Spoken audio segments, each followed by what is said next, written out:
Pouvez-vous imaginer ce que c'est de voir votre propre fille offrir un collier de perles à sa belle-mère pendant que vous ne recevez qu'une serpillière jetée à votre visage? C'est exactement ce qui m'est arrivé ce jour des mères à Lyon, et cette humiliation allait changer ma vie pour toujours. Je m'appelle Solange, j'ai 70 ans, et pendant des décennies j'ai vécu dans cette maison que j'ai construite avec mon défunt mari Henri. Après sa mort, il y a 5 ans, ma fille Isabelle a emménagé ici avec son mari Antoine et mes 2 petits-fils jumeaux, Pierre et Paul, alors âgés de 8 ans. Ce qui aurait dû être une bénédiction est devenu mon cauchemar personnel. Ce matin de mai, le soleil filtrait à travers les rideaux de dentelle que j'avais brodés moi-même des décennies auparavant. L'odeur du café fraîchement préparé flottait dans l'air pendant que je finissais de dresser la table du petit déjeuner. Comme toujours, je me suis levé à 5 heures du matin pour tout préparer avant que la famille ne descende. « Grand-mère » crièrent les jumeaux en descendant les escaliers en courant, encore en pyjama. Mon cœur s'est réchauffé momentanément en les voyant. « Bonne fête des mères !»« Merci, mes petits » ai-je répondu, les serrant affectueusement dans mes bras. Au moins eux se souvenaient encore que j'existais. Isabelle est descendue peu après, portant une élégante robe bleu marine que j'avais achetée pour elle le mois précédent.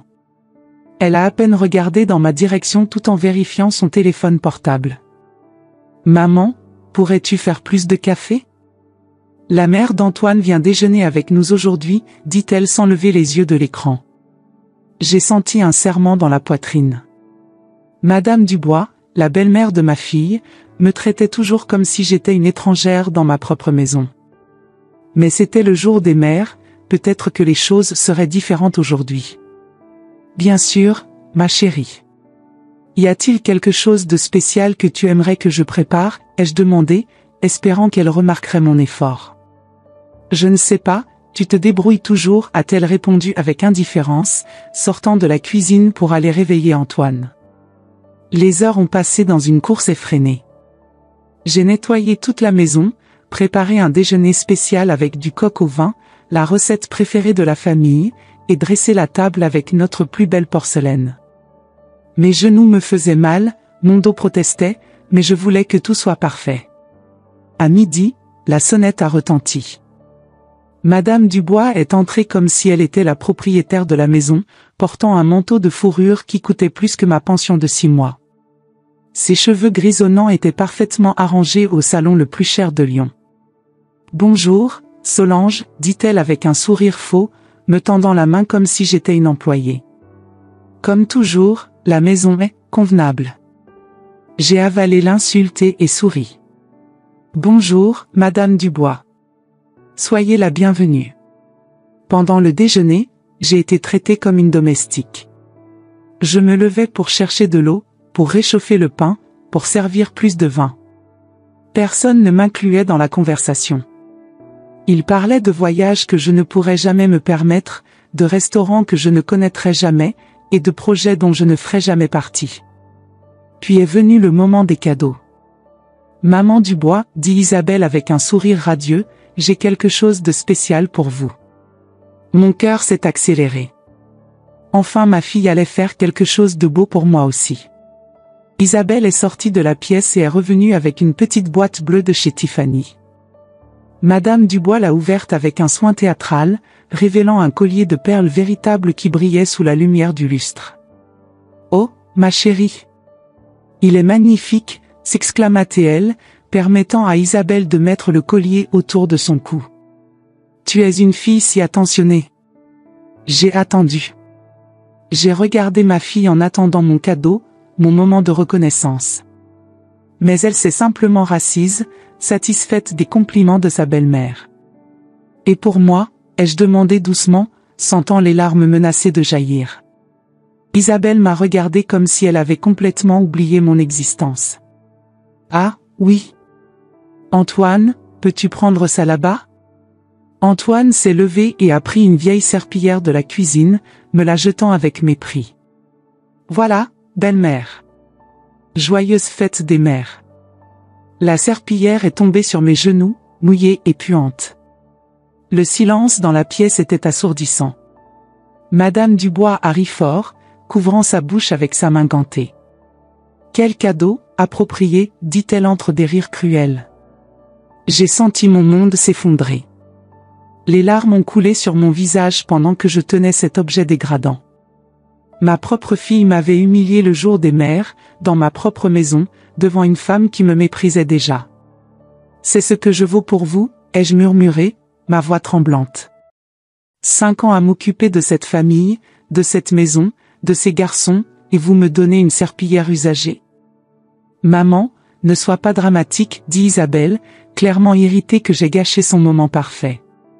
Tu aimes nettoyer de toute façon. Quelque chose s'est brisé en moi à ce moment-là. Je me suis levée lentement, tenant la serpillière dans mes mains tremblantes. Vous avez raison, ai-je dit, surprenant tout le monde par mon calme soudain. J'aime vraiment nettoyer. Et c'est exactement ce que je vais faire. Mais ce qui s'est passé ensuite a tout changé. Moi, Solange, j'ai pris une décision que personne n'attendait. Si vous voulez découvrir comment une simple femme de 70 ans a réussi à retourner la situation et à donner une leçon qu'ils n'oublieront jamais, restez avec moi. Parce que cette histoire ne fait que commencer, et ce qui va suivre va vous laisser sans voix. 3 jours après cette humiliante fête des mères, je me suis réveillée avant l'aube avec une clarté que je ne ressentais pas depuis des années. La pluie battait doucement contre les fenêtres de ma maison à Lyon, et pour la première fois en 5 ans, ce bruit ne m'a pas rempli de mélancolie, mais de détermination. J'avais passé ces 3 nuits blanches, revivant chaque moment de cette humiliation. Le rire cruel de Madame Dubois résonnait dans mon esprit, l'indifférence d'Isabelle me coupait comme une lame, et cette serpillière puante semblait encore brûler dans mes mains. Mais c'est dans la 3e nuit, quand je me suis levée pour boire un verre d'eau, que tout a changé. Je suis passée par le salon dans l'obscurité et j'ai vu, oubliée sur la table basse, la petite boîte bleue de Tiffany où avait été le collier de perles. Vide maintenant, elle brillait sous le clair de lune qui entrait par la fenêtre. À côté d'elle, ironiquement, se trouvait la serpillière que j'avais gardée, pas par sentimentalisme, mais comme preuve de ma propre humiliation. À ce moment-là, quelque chose s'est rompu en moi. Ce n'était pas seulement de la colère ou de la tristesse, c'était une lucidité froide et tranchante. Pendant 5 ans, j'avais accepté des miettes d'affection tout en offrant des banquets d'amour et de dévouement. Pendant 5 ans, j'avais été invisible dans ma propre maison, traité comme un meuble utile, mais dispensable. Pendant que je préparais mon petit déjeuner seul dans la cuisine silencieuse, je me suis souvenu des paroles de mon Henri avant de mourir. Solange, ma chérie, tu es plus forte que tu ne l'imagines. Ne laisse jamais personne te faire te sentir petite. Henri disait toujours que j'avais une force intérieure que j'ignorais moi-même. Quand il est mort, j'ai pensé que cette force avait été enterrée avec lui. Mais ce matin-là, je l'ai senti se réveiller comme un volcan endormi. Ce matin-là, j'ai décidé d'honorer sa mémoire. Je me suis assise à la table de la cuisine avec une tasse de café fumant et une feuille de papier.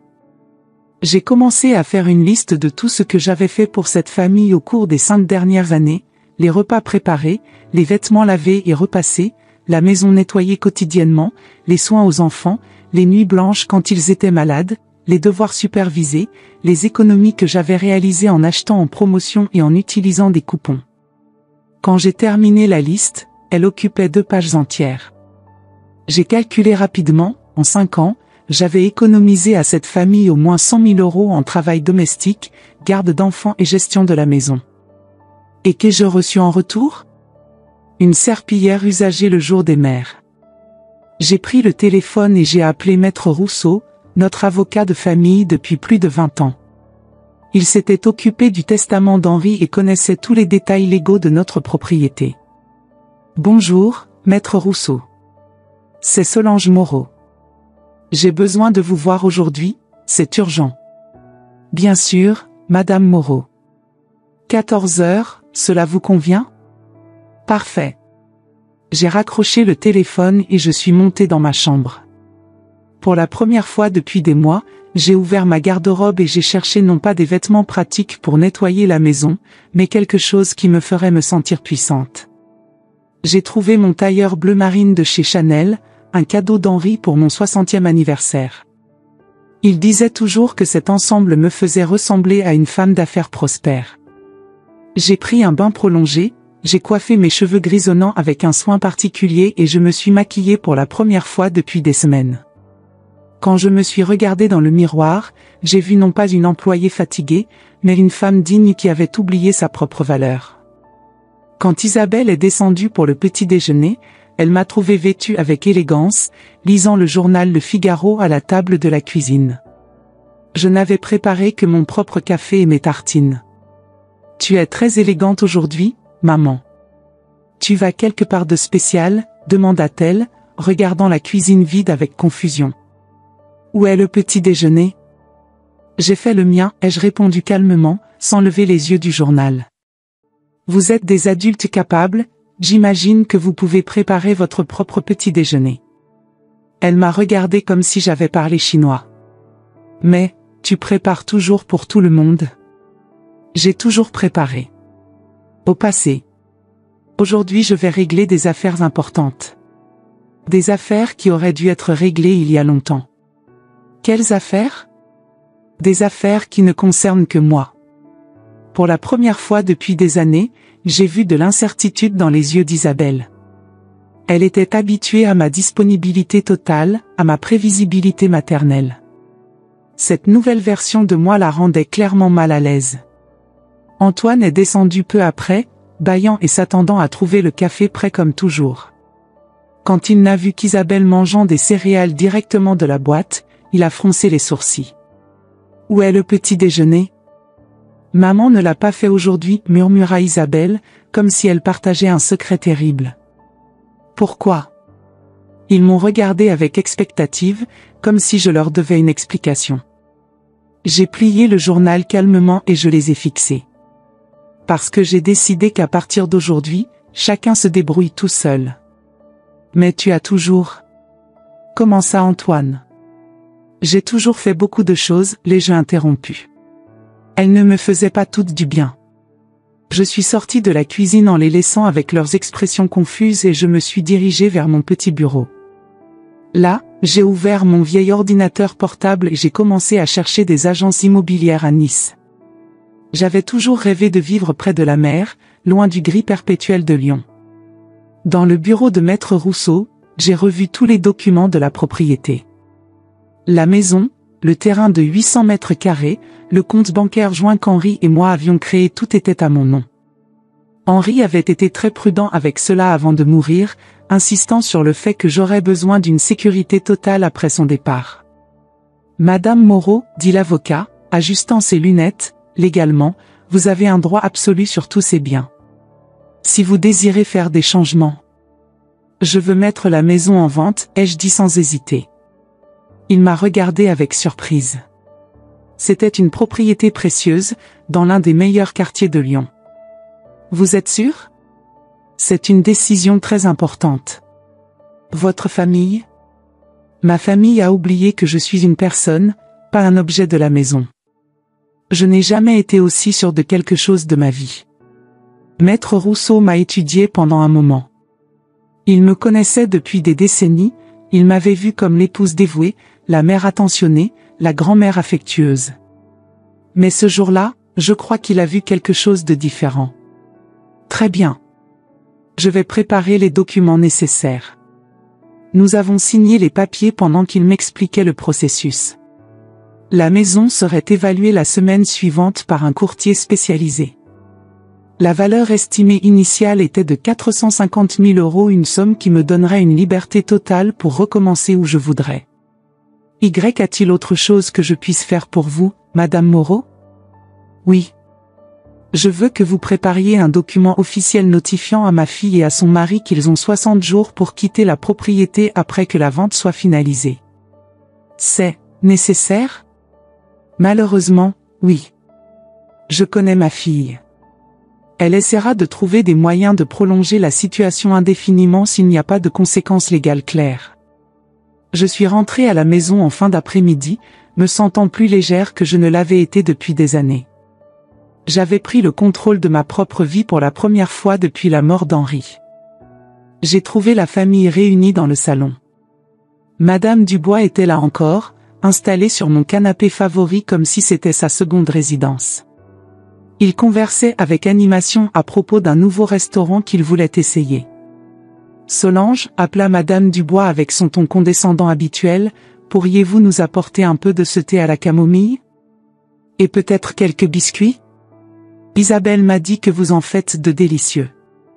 J'ai respiré profondément et j'ai souri. Pas un sourire soumis ou anxieux de plaire, mais un sourire calme et sûr. Bien sûr, Madame Dubois. Ce sera un plaisir. Je suis allée à la cuisine et j'ai préparé le thé dans ma plus belle porcelaine, celle qu'Henri et moi avions achetée lors de notre lune de miel à Limoges. J'ai mis des biscuits faits maison dans le plat à douceur et je suis revenue au salon en portant le plateau avec une élégance que je n'avais pas montrée depuis des années. Voici, ai-je dit, servant chacun avec un soin méticuleux. Profitez-en bien. Quand j'ai fini de servir, je ne suis pas retournée en courant à la cuisine comme je le faisais toujours. Je suis restée debout devant eux, mes mains jointes devant mon corps, attendant. Y a-t-il autre chose dont vous avez besoin, maman? Demanda Isabelle, clairement gênée par ma présence prolongée. En fait, oui. J'ai une annonce importante à faire. Qu'est-ce que c'est maintenant? Soupira Antoine, irrité que sa conversation sur les restaurants soit interrompue. J'ai mis la maison en vente aujourd'hui. Le silence qui a suivi était si absolu que je pouvais entendre le tic-tac de la vieille horloge dans le couloir. Les tasses se sont arrêtées en l'air, les conversations ont cessé, et tous m'ont regardé comme si j'avais annoncé que j'allais déménager sur Mars. Madame Dubois a été la première à réagir, lâchant un rire fort et incrédule. Quelle blague adorable, Solange. Une femme de votre âge vendant une maison de cette ampleur. Ce n'est pas une blague, ai-je répondu calmement. Les papiers ont été signés aujourd'hui avec Maître Rousseau. Isabelle s'est levée brusquement, renversant du thé sur la table basse. Tu as fait quoi? Maman, tu ne peux pas faire ça. En fait, je peux. Et je l'ai fait. Ma voix est restée calme, mais ferme. Cette maison est entièrement à mon nom, ainsi que tous les biens. Henri y a veillé avant de mourir. Mais... Antoine bégayait, essayant de traiter l'information. Où allons-nous habiter? Et les enfants? Et leur école? Ce n'est plus mon problème, ai-je répondu avec une tranquillité qui m'a surprise. Vous êtes des adultes capables avec des emplois stables. Je suis sûr que vous trouverez une solution. C'est de la folie, explosa Antoine, devenant rouge de colère. Tu ne peux pas simplement nous jeter à la rue. Je ne vous jette pas à la rue. Je vends ma propriété. Vous aurez suffisamment de temps pour vous organiser. Madame Dubois s'est levée, indignée, son collier de perles se balançant dramatiquement. C'est absurde. Une femme de votre âge ne peut pas simplement se promener en vendant des propriétés. Vous devez penser à la famille. À ce que les gens vont penser. Je l'ai regardé directement, sentant une force intérieure que je ne savais pas posséder encore. Vous avez raison, Madame Dubois. Je dois penser à la famille. Et c'est exactement ce que j'ai fait pendant 3 jours. J'ai fait une pause dramatique, savourant le moment. J'ai pensé à comment j'ai été traité par ma propre famille le jour des mères. J'ai pensé à comment j'ai reçu une serpillière usagée pendant que vous avez reçu des perles de chez Tiffany. J'ai pensé à 5 ans d'être traitée comme une employée domestique dans ma propre maison. Maman. Isabelle a essayé de m'interrompre, mais j'ai levé la main. Je n'ai pas fini. J'ai pensé à combien de matins je me suis réveillée à 5 heures pour préparer le petit déjeuner à des gens qui ne me saluaient même pas. J'ai pensé à combien de déjeuners dominicaux j'ai cuisiné seul pendant que vous regardiez la télévision. J'ai pensé à combien de nuits je suis restée éveillée à repasser des vêtements pour que vous ayez quelque chose de propre à porter le lendemain. Ma voix a commencé à monter, 5 ans de frustration trouvant enfin une sortie. J'ai pensé à comment vous n'avez jamais demandé si j'étais fatiguée, si j'avais besoin d'aide, si j'avais mes propres rêves. J'ai pensé à comment je suis devenue invisible dans ma propre maison, sauf quand vous aviez besoin de quelque chose. Mais nous sommes reconnaissants. Isabelle a commencé à pleurer, mais ce n'étaient pas des larmes de repentir, c'étaient des larmes de désespoir financier. Quand avez-vous été reconnaissant, ai-je défié? Quand m'avez-vous traité comme une mère et non comme une employée? Quand m'avez-vous incluse dans les décisions familiales? Quand avez-vous montré que mon opinion importait? Le silence qui a suivi était éloquent. Vous voulez que je pense à la famille, ai-je continué? Alors je vais penser. Je vais penser à créer une nouvelle famille où je serai respecté. Où je serai valorisé. Où je serai vu. Isabelle s'est approchée, essayant une approche différente. Maman, si c'est à propos du cadeau, c'était juste une blague de mauvais goût. Tu sais que nous t'aimons. Une blague, ma voix est montée d'une octave complète. Humilier votre mère le jour des mères devant une étrangère, c'est une blague? La mère d'Antoine n'est pas une étrangère.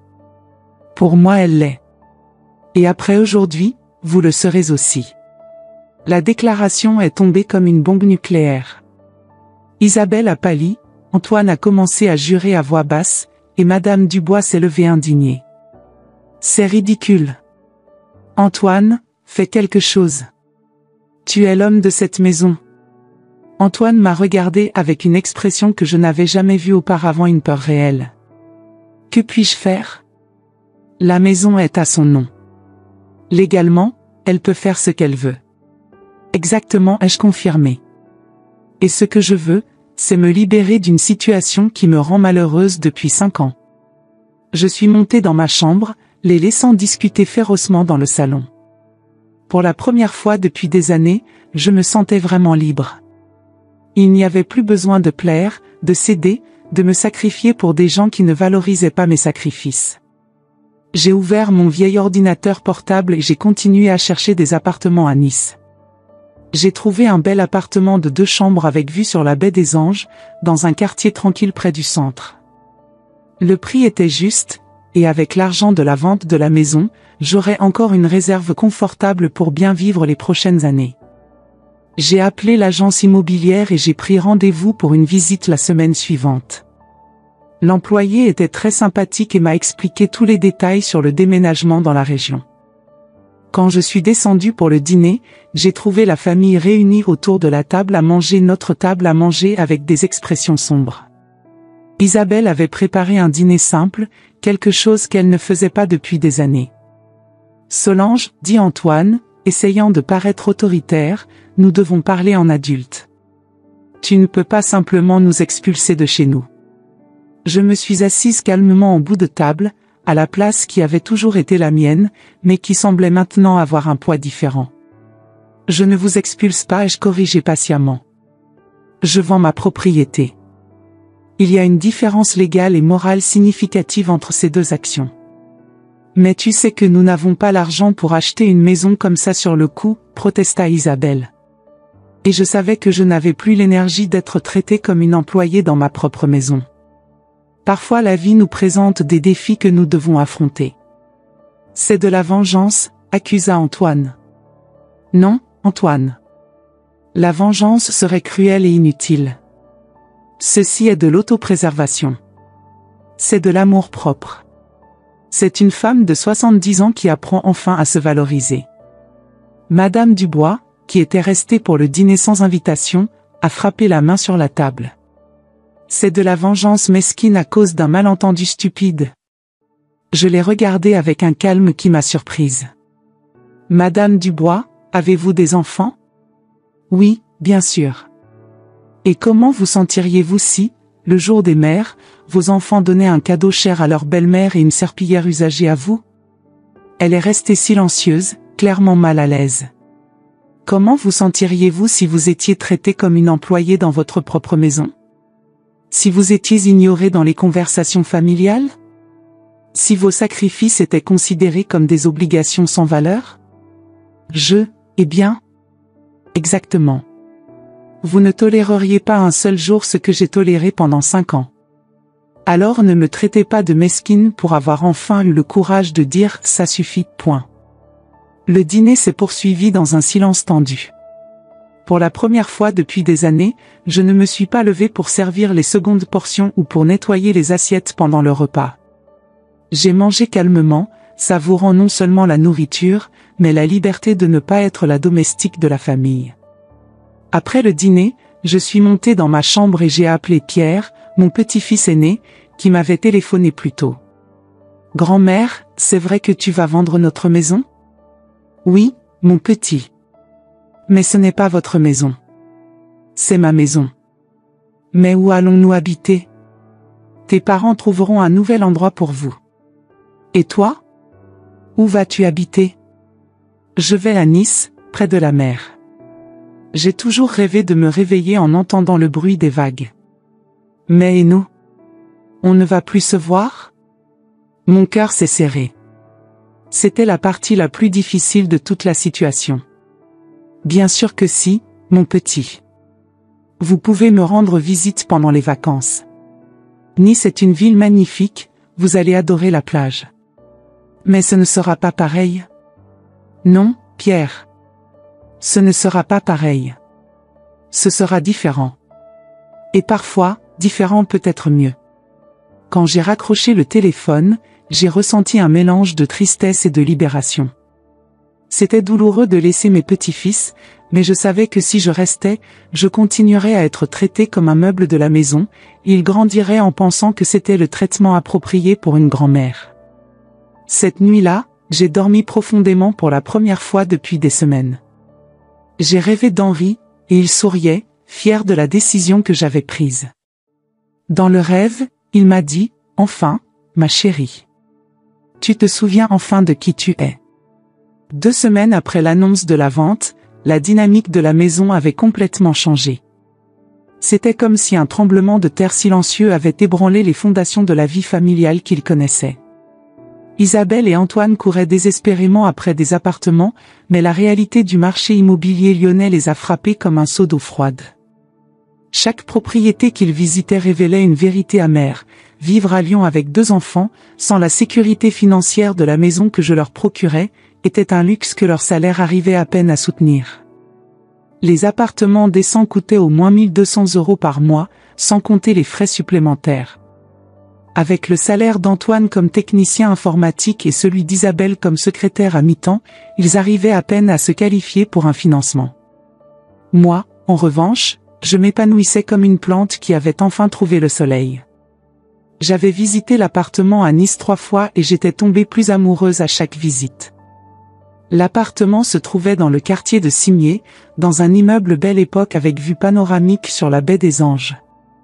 De la terrasse, je pouvais voir les bateaux naviguer sur la mer bleu turquoise, et pour la première fois depuis des années, j'arrivais à imaginer un avenir qui m'apportait de la joie au lieu de la résignation. La vue sur la Méditerranée depuis le balcon m'a rempli d'une paix que je ne ressentais pas depuis avant la mort d'Henri. J'ai signé le contrat d'achat le même après-midi, ressentant une euphorie que je n'avais pas éprouvée depuis des décennies. Le vendeur, Monsieur Bertrand, un homme sympathique dans la cinquantaine, a commenté ma détermination. Il est rare de voir quelqu'un d'aussi décidé, Madame Moreau. La plupart des gens prennent des semaines pour prendre une telle décision. Monsieur Bertrand, ai-je répondu avec un sourire, quand vous avez 70 ans et que vous apprenez enfin la valeur de votre propre bonheur, les décisions deviennent beaucoup plus faciles. Ma maison à Lyon avait déjà 5 propositions sérieuses. L'une d'elles venait d'une jeune famille brésilienne qui avait déménagé en France. Le père était médecin cardiologue à l'hôpital Édouard Herriot, et il me rappelait Henri et moi quand nous étions jeunes et pleins de rêves. L'épouse, Carolina, avait les yeux brillants quand elle parlait de transformer mon jardin en un endroit où ses petits-enfants pourraient jouer. Madame Moreau, dit-elle en français avec un accent charmant, cette maison a tant d'amour dans les murs. Je peux sentir que ça a été un foyer très heureux. Ces paroles m'ont profondément touché.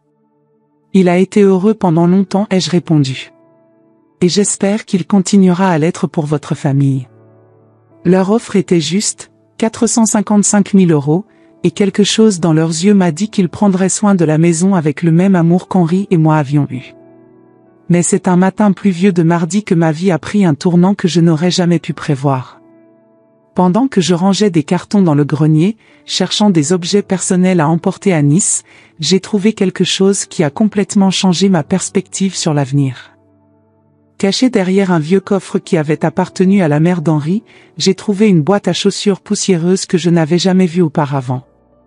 Mon cœur s'est emballé quand je l'ai ouverte et que j'ai trouvé une pile de lettres jaunies par le temps, toutes écrites de la calligraphie familière de mon mari.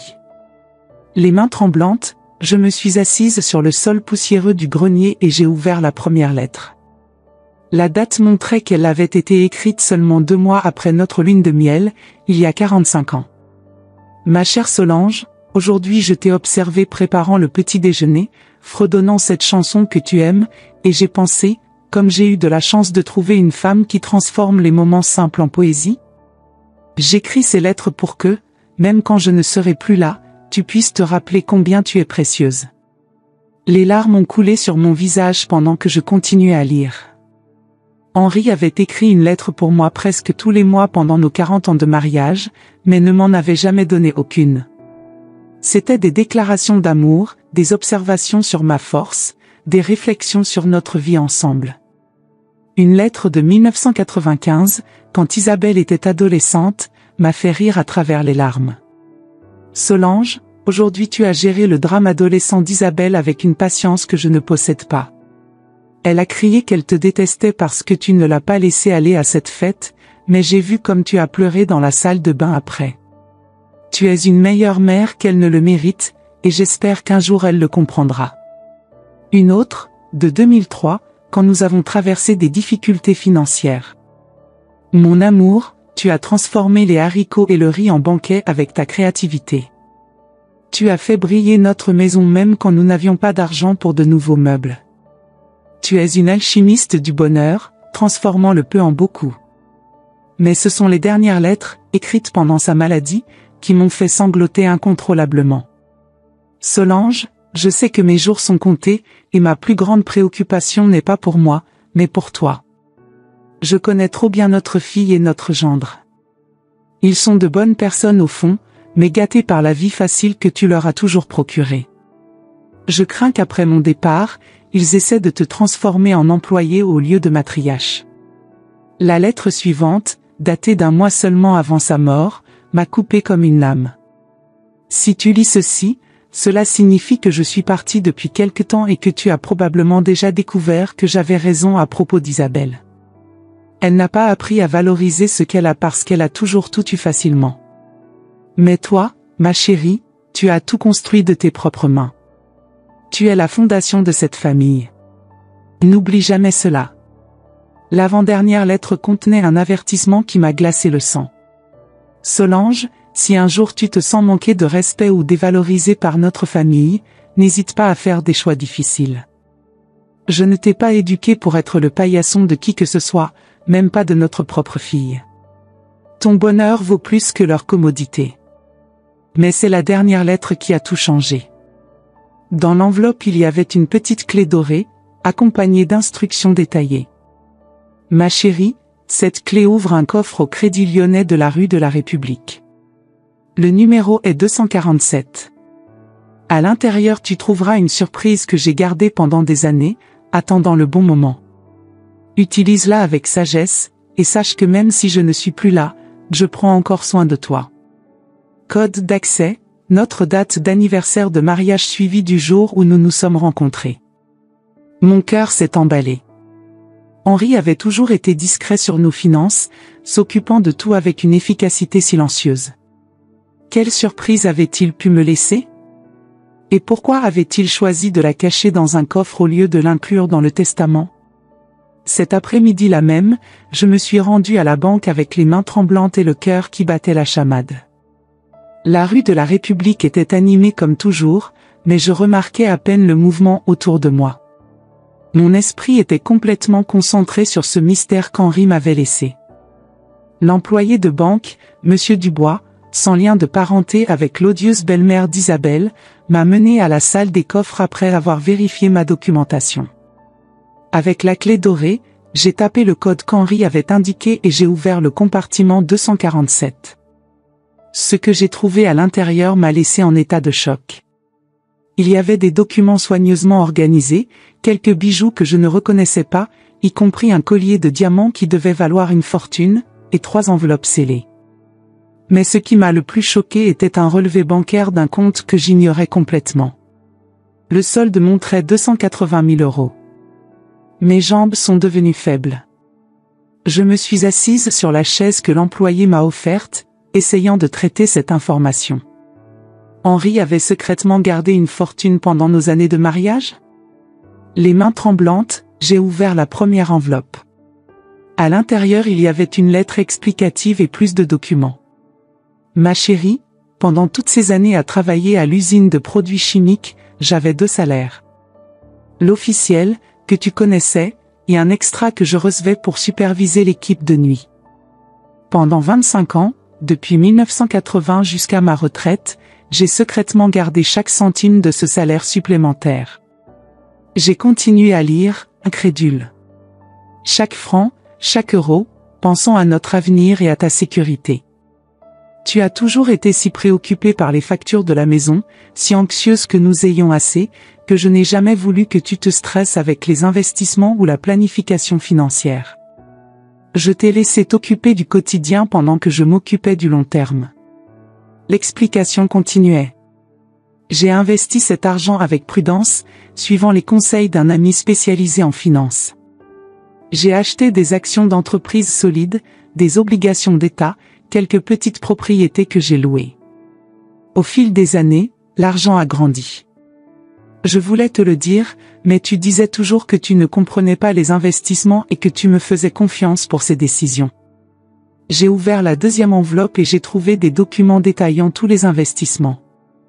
Il y avait des actions de L'Oréal, de Total, de Danone, des obligations du Trésor français, et 3 petits appartements à Cannes qui étaient loués. La valeur totale du portefeuille était impressionnante. La 3e enveloppe contenait la lettre finale. Solange, cet argent est à toi. Utilise-le pour être heureuse, pour voyager, pour vivre la vie que tu mérites. Achète de beaux vêtements, dîne dans des restaurants chers, va aux endroits dont nous avons toujours rêvé de visiter ensemble. Et si notre fille essaie de te manipuler ou de te faire sentir coupable de choisir ton propre bonheur, souviens-toi, tu ne dois rien à personne. Tu as déjà donné assez d'amour et de dévouement pour plusieurs vies. Je suis sortie de la banque en état de choc complet. Avec l'argent de la vente de la maison plus cet héritage secret, j'aurais plus de 735 000 euros, sans compter les loyers mensuels des appartements à Cannes. C'était assez d'argent pour vivre comme une reine pendant les prochaines années, pour réaliser tous les rêves que j'avais reportés, pour enfin expérimenter la vie que j'avais toujours admirée chez d'autres personnes. J'ai conduit de retour à la maison en pilote automatique, mon esprit tournant avec les possibilités. Je pourrais voyager à travers l'Europe, connaître la Toscane italienne qui m'avait toujours fasciné, visiter les châteaux d'Écosse, faire une croisière en Méditerranée. Je pourrais acheter des vêtements dans des boutiques chères, fréquenter les théâtres et opéras, dîner dans des restaurants étoilés Michelin. Pour la première fois de ma vie, je serais vraiment indépendante. Quand je suis arrivée à la maison, Isabelle était dans la cuisine, préparant un goûter pour les garçons. Elle avait des cernes profonds et semblait avoir perdu du poids, la pression du déménagement imminent faisait payer son prix. En me voyant, ses yeux se sont illuminés d'un espoir désespéré. « Maman, que c'est bien que tu sois arrivée. Nous devons parler urgemment. » Je me suis assise à la table de la cuisine, traitant encore la découverte de la banque. Isabelle s'est assise en face de moi, ses mains jouant nerveusement avec un stylo. « Maman, Antoine et moi avons cherché des appartements, et la réalité est très difficile. » Sa voix était chargée d'anxiété. « Les prix sont absurdes, et avec nos salaires actuels, nous arrivons à peine à nous qualifier pour quelque chose de décent. » J'ai regardé ma fille et pour la première fois depuis des semaines, j'ai ressenti une pointe de sympathie. Mais les lettres d'Henri résonnaient dans mon esprit, n'hésite pas à faire des choix difficiles. « Et que comptez-vous faire ?» ai-je demandé calmement. « Eh bien, a-t-elle commencé avec hésitation, clairement répétée, nous avons pensé à quelques options. Peut-être pouvons-nous arriver à un accord qui fonctionne pour tous. » « Quel type d'accord ? Et si nous commencions à te payer un loyer juste ? Pas très élevé, mais quelque chose qui montre notre respect. Et je promets solennellement que notre famille sera différente. Plus respectueuse, plus collaborative. J'ai étudié le visage de ma fille. Il y avait de la sincérité là, mais aussi du désespoir. Il était difficile de distinguer entre le repentir authentique et la manipulation née de la panique. Combien pourriez-vous payer de loyer? Ses yeux se sont illuminés d'espoir. Eh bien, considérant nos budgets actuels, peut-être 500 € par mois? Et bien sûr, nous partagerions toutes les dépenses de la maison. J'ai presque souri. Un appartement similaire à ma maison coûterait au moins 1500 € par mois à Lyon, sans compter les charges. Et qui serait responsable du ménage, de la cuisine, de la lessive, des soins du jardin? Ah, bien sûr. Nous nous organiserions mieux. Nous pourrions faire un planning des tâches, chacun ferait sa part. Peut-être même engager une femme de ménage une fois par semaine pour t'aider. Pour m'aider? Ou pour faire votre travail? Elle a rougi. Non, non, pour nous tous. Pour que tu n'aies pas à te surcharger. Et Madame Dubois? Elle continuerait à être traitée comme la royauté pendant que je suis traitée comme quoi exactement? Isabelle a baissé les yeux, clairement mal à l'aise. Maman, je sais que j'ai commis des erreurs terribles par rapport à la mère d'Antoine. Ça va changer. Totalement. Comment? Eh bien, elle ne viendrait plus ici sans invitation. Et quand elle viendrait, tu serais traitée avec le respect que tu mérites.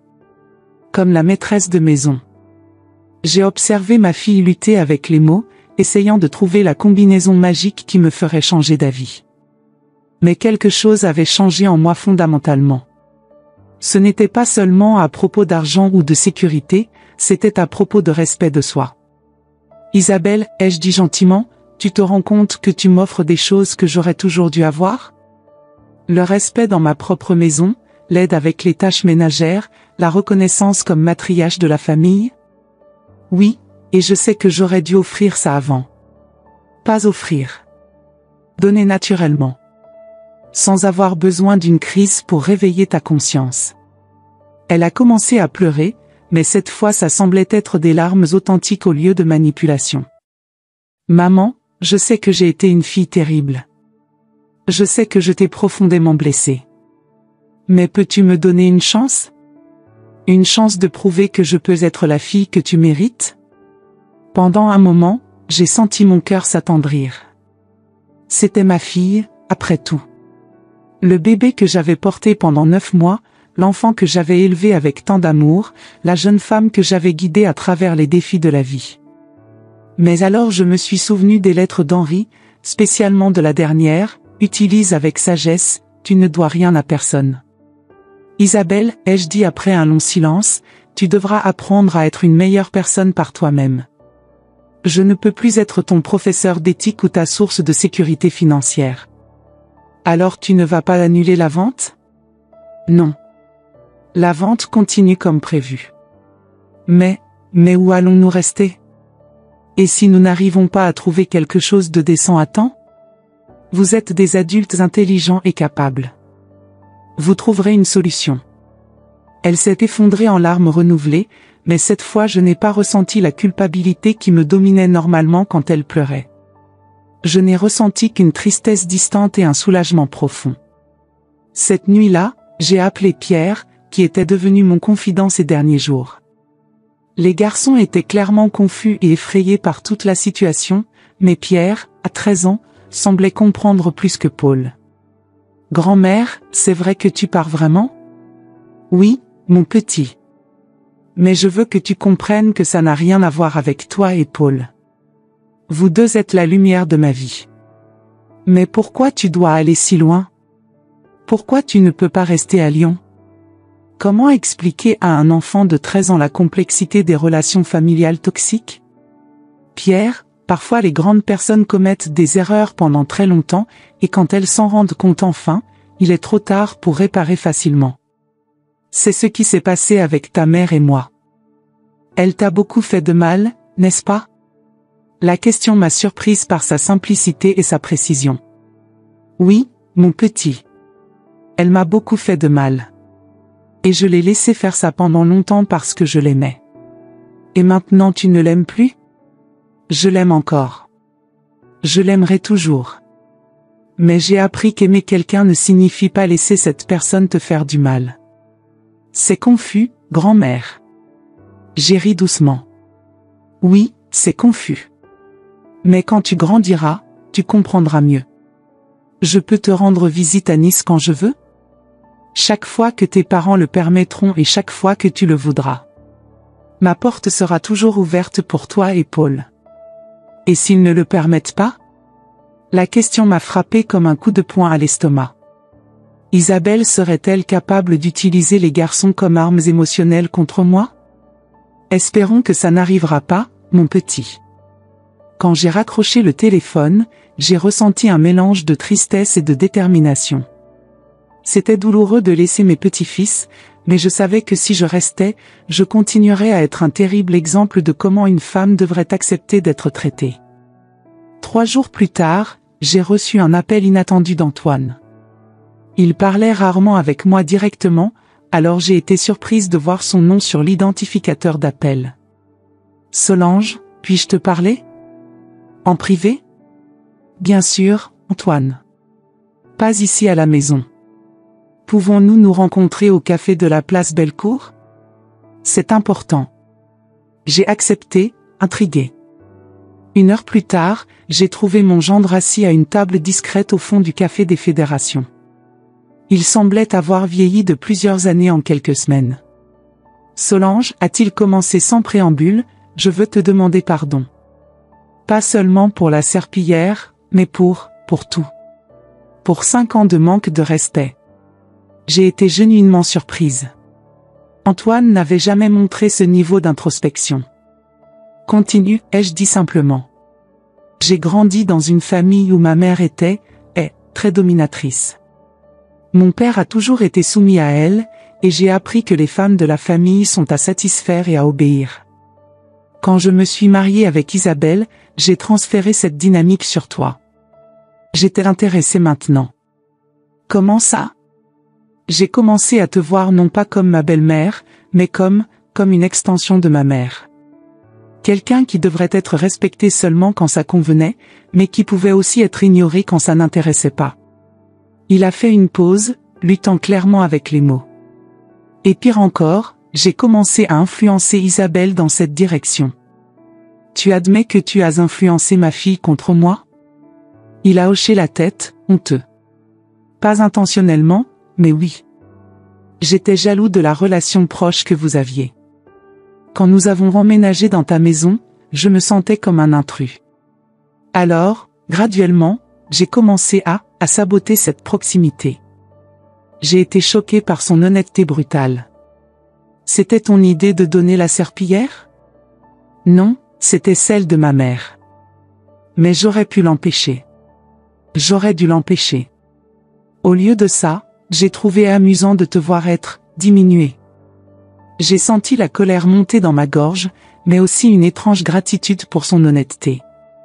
Pourquoi tu me racontes ça maintenant, Antoine? Parce que ces 2 dernières semaines, en cherchant des appartements, j'ai réalisé combien nous dépendions de toi.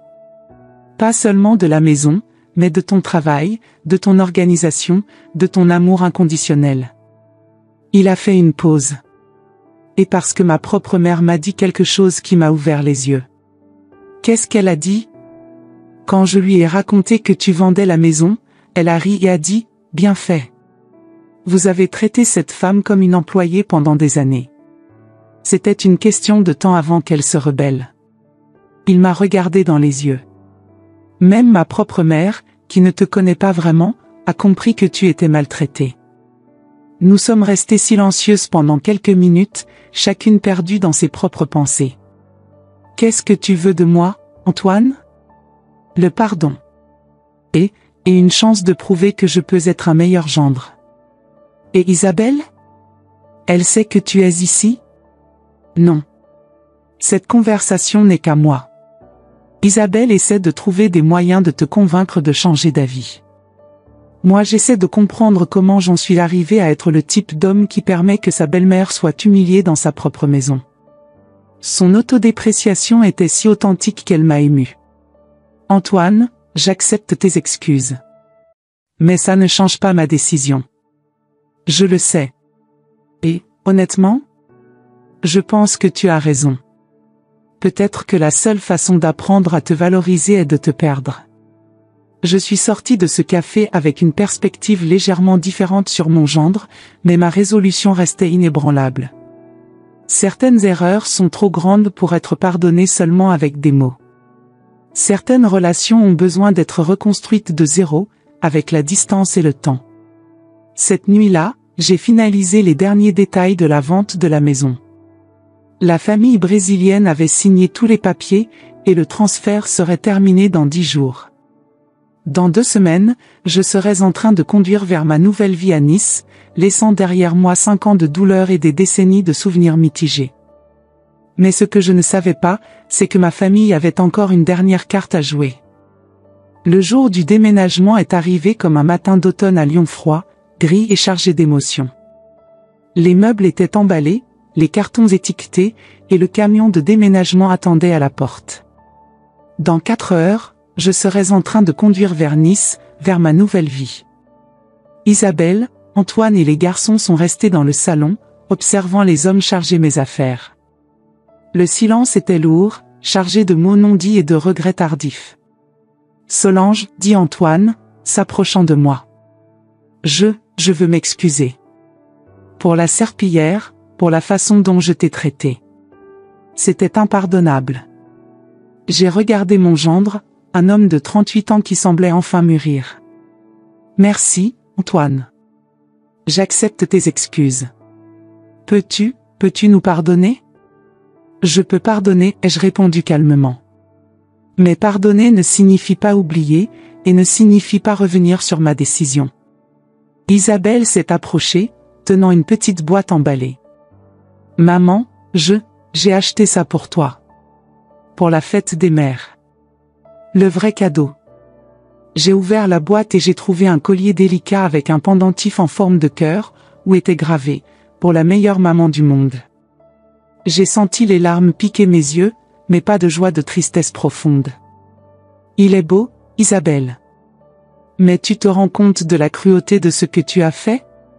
Tu avais ce cadeau, tu savais que c'était la fête des mères, et malgré tout tu as choisi de m'humilier devant une étrangère.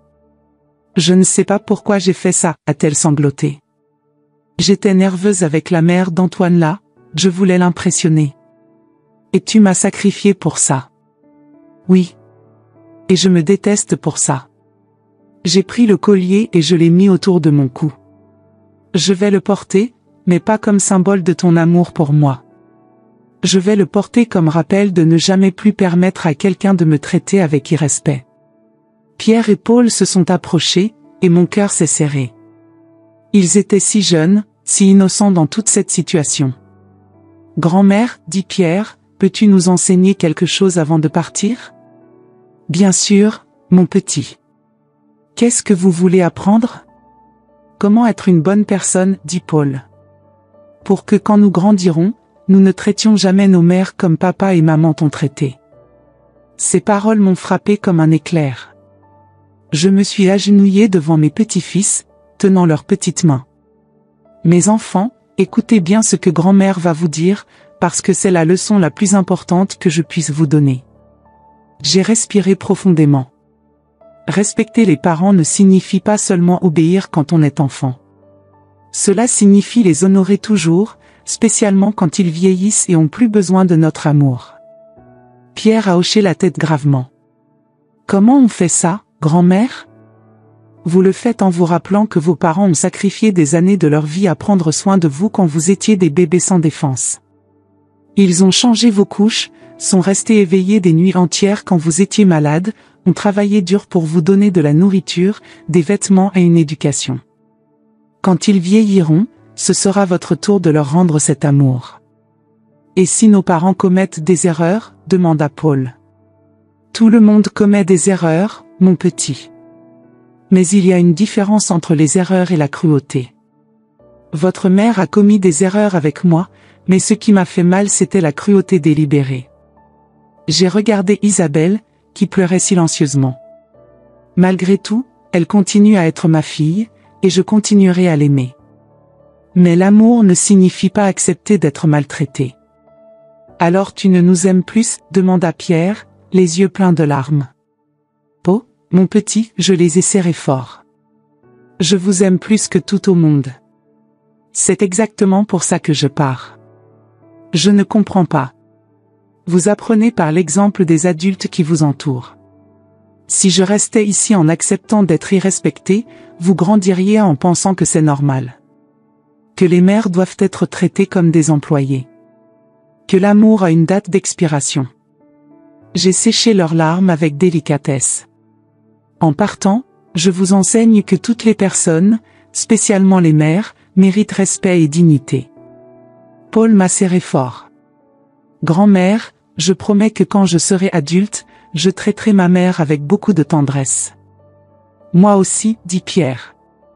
Et je vais te rendre visite à Nice tous les étés. Je vous attendrai, j'ai souri à travers les larmes. Isabelle s'est approchée à nouveau, cette fois avec une expression différente sur le visage. Ce n'était plus du désespoir ou de la peur, c'était quelque chose que je ne voyais pas depuis des années, une humilité authentique. Maman, dit-elle, s'agenouillant à mes côtés. J'ai compris. J'ai enfin compris. Qu'est-ce que tu as compris, ma fille? Que je suis devenue exactement le type de personne que tu m'as enseigné à ne pas être quand j'étais enfant. Tu m'as toujours dit d'être gentille, respectueuse, reconnaissante. Et j'ai oublié tout ça. Elle a pris mes mains. Tu me donnes une dernière leçon, n'est-ce pas? Sur les conséquences.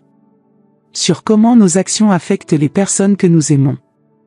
Pour la première fois depuis des années, j'ai vu ma fille vraiment mûrie. Oui, Isabelle. C'est ma dernière leçon pour toi. Et si je change? Si je change vraiment, pas seulement par intérêt, mais parce que j'ai compris que j'avais tort, peux-tu me pardonner vraiment? J'ai regardé dans les yeux de ma fille des yeux qui étaient pareils aux miens quand j'avais son âge.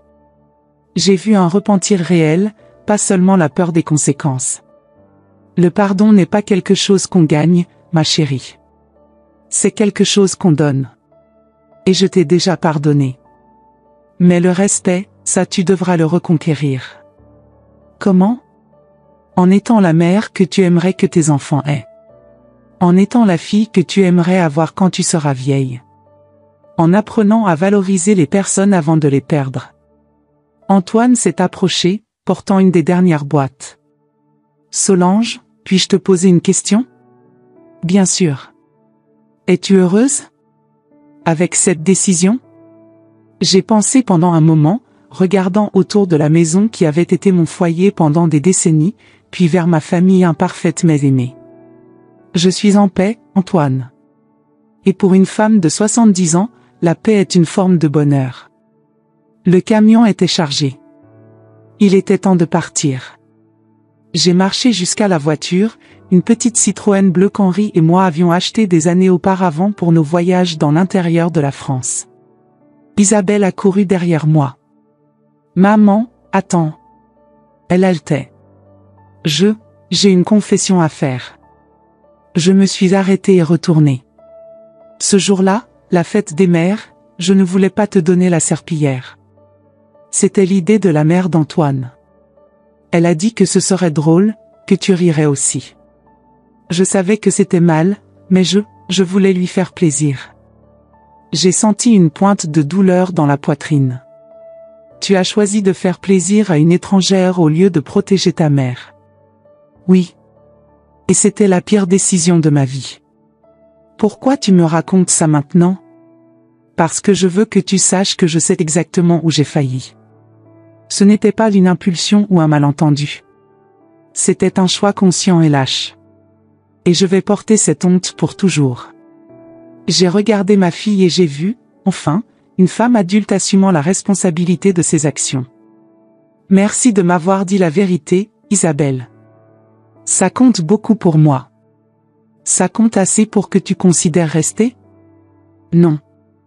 Mais ça signifie que peut-être, un jour, nous pourrons reconstruire notre relation. Pas comme mère et fille qui habitent dans la même maison, mais comme deux femmes qui se respectent mutuellement. Je suis montée dans la voiture et j'ai allumé le moteur. Par la fenêtre ouverte, j'ai crié une dernière fois. Pierre. Paul. Souvenez-vous de ce que grand-mère vous a enseigné aujourd'hui. Oui, grand-mère, ont-ils crié en retour, faisant signe. Pendant que je conduisais dans les rues familières de Lyon pour la dernière fois, j'ai pensé à Henri et à comme il serait fier de moi. J'ai pensé aux lettres qu'il avait laissées, à la force qu'il savait que j'avais même quand je ne le savais pas. 3 heures plus tard, j'étais sur l'autoroute qui menait à Nice, avec le soleil de l'après-midi réchauffant mon visage à travers le pare-brise. Le téléphone a sonné, c'était Isabelle. « Maman, tu es bien arrivée ? » « Je suis sur la route, ma chérie. Encore 2 heures et je serai chez moi. »« Chez toi ?» a-t-elle répété tristement. « Isabelle, écoute-moi bien. Ce n'est pas la fin de notre histoire. C'est le début d'un nouveau chapitre. Un chapitre où tu apprends à me valoriser, et j'apprends à me valoriser aussi. Tu vas m'appeler quand tu arriveras ? Oui. Et tu peux me rendre visite à Noël ? J'ai souri. On verra comment vous vous comportez d'ici là. J'ai raccroché le téléphone et j'ai continué à conduire vers mon avenir. Sur le siège passager, il y avait la boîte avec les lettres d'Henri et une photo de nous le jour de notre mariage. Nous étions jeunes, amoureux et pleins de rêves. Mon amour, j'ai murmuré à la photo, merci de m'avoir enseigné qu'il n'est jamais trop tard pour recommencer. Quand je suis arrivé à Nice, le soleil se couchait sur la Méditerranée, peignant le ciel en rose et doré. Mon appartement avec vue sur la mer m'attendait, avec la possibilité d'une vie nouvelle, une vie où je serais traité avec le respect que j'ai toujours mérité. 6 mois plus tard, j'ai reçu un appel inattendu. C'était Isabelle. « Maman, j'ai une nouvelle pour toi. »« Qu'est-ce que c'est, ma chérie ? » Antoine et moi avons divorcé. Et j'ai renvoyé Madame Dubois de la maison pour toujours. Je suis restée silencieuse, traitant l'information. Pourquoi ? Parce que j'ai réalisé que tant que je permettrais aux personnes toxiques d'influencer ma vie, je ne serai jamais la fille que tu mérites avoir. Les larmes ont coulé sur mon visage pendant que je regardais la mer par ma fenêtre. Et les garçons ? Ils vont bien. En fait, ils vont mieux. Pierre a dit quelque chose qui m'a fait me réveiller. Maman, quand grand-mère était ici, notre maison était un foyer. Maintenant c'est juste un endroit où nous dormons. Et maintenant ? Maintenant j'apprends à être vraiment mère. Et plus important, j'apprends à être vraiment fille. Maman, peux-tu m'enseigner ? J'ai regardé l'horizon doré de la Méditerranée et j'ai souri. Je peux essayer, ma chérie. Je peux essayer. Et c'est ainsi que j'ai appris, à 70 ans, que parfois nous devons nous éloigner des personnes que nous aimons pour leur enseigner à nous aimer en retour. Que le respect ne peut pas être exigé, mais peut être enseigné à travers les conséquences. Et que jamais, jamais, il n'est trop tard pour une mère d'enseigner à ses enfants la valeur d'une mère. La vie m'a enseigné qu'être mère ne signifie pas être un paillasson. Cela signifie être assez forte pour dire non quand nécessaire, assez sage pour partir quand on est irrespecté, et assez aimante pour laisser la porte ouverte pour le pardon mais jamais plus pour l'humiliation. Aujourd'hui, quand je regarde en arrière, je ne regrette pas d'avoir vendu cette maison et commencé une nouvelle vie. Je regrette seulement de ne pas l'avoir fait avant. Parce que toute mère, indépendamment de l'âge, mérite d'être traitée comme une reine dans son propre foyer et si ce n'est pas le cas, elle a tout le droit de trouver un nouveau royaume où elle peut porter sa couronne avec dignité. Si vous êtes arrivé jusqu'ici, c'est parce que cette histoire a touché quelque chose de profond dans votre cœur. Je le sais, parce que peut-être vous aussi avez déjà ressenti d'être invisible dans votre propre maison, peut-être avez-vous déjà avalé des humiliations en silence, ou peut-être connaissez-vous quelqu'un qui vit cette réalité. Ce n'est pas seulement mon histoire, c'est l'histoire de milliers de mères et grands-mères qui ont oublié leurs propres valeurs en prenant soin de tous ceux qui les entouraient. Racontez-moi dans les commentaires, avez-vous déjà vécu quelque chose de similaire ? Quel a été le moment qui vous a fait réaliser que vous méritiez plus de respect ? Ou peut-être êtes-vous fils ou fille et avez-vous reconnu vos propres erreurs dans cette histoire? N'ayez pas honte de partager. Votre expérience pourrait être exactement ce qu'une autre personne a besoin d'entendre pour trouver le courage. Et si cette histoire vous a ému, si elle vous a fait réfléchir sur vos propres relations familiales, abonnez-vous à la chaîne. Ici vous trouverez plus d'histoires vraies comme la mienne, des histoires qui montrent qu'il n'est jamais trop tard pour recommencer, pour se valoriser, pour choisir son propre bonheur. Parce que nous, femmes matures, avons beaucoup plus de force que nous l'imaginons. Et il est temps de nous en souvenir. Abonnez-vous et activez la cloche. Votre nouvelle vie peut commencer avec la prochaine histoire.